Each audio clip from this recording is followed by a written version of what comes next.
Coaching is a word that is thrown around a lot, and almost anyone can claim to be a coach. But what is it? Does it actually make a difference? The starting point in terms of coaching, it reminds me of some research I was fortunate to be involved in alongside a leading business school in the United States. And we took the learning and performance data from 26 major organizations, and we looked at how did people successfully learn.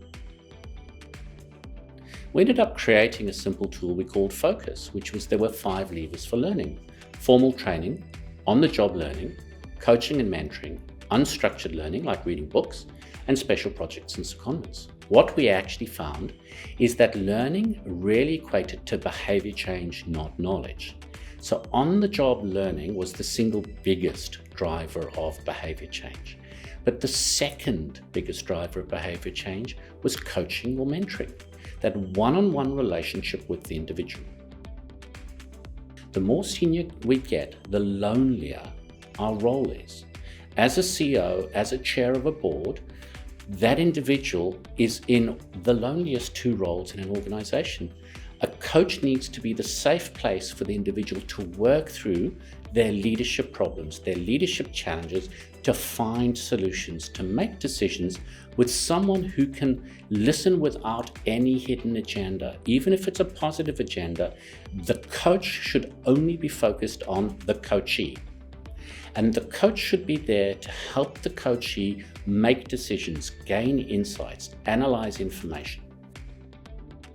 Once the individual recognizes the value of coaching for them in their context, at their point in their career, in their point in leadership, at their point in life, the most important element is how they choose their coach. Not every individual suits any coach. There are a couple of critical elements. We've talked about capability. We've talked about that integrated view. There is the need for chemistry.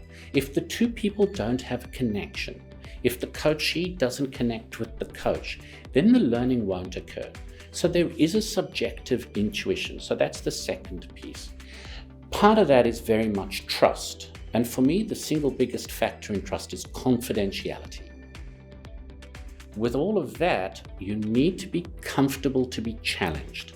So not comfortable to stay where you are, but you need to feel safe that this person is challenging from a place of care, not a place of judgment.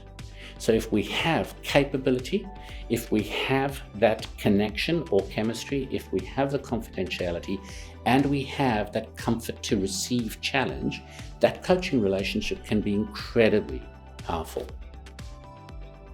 Historically, we have assumed that if someone has learning to occur, that is a weakness. My challenge to all of us is we are all always learners. We should never strive to be learned. If we're learned, we are actually going to be opaque, we're going to plateau, we're going to be part of the past. If we're learners, we will always keep ourselves moving forward and relevant for the future. When we do it in that model, the individual can grow quite dramatically, and we can achieve reinvention as a leader. Again, reinvention being one of the most critical criteria for all leaders for the future.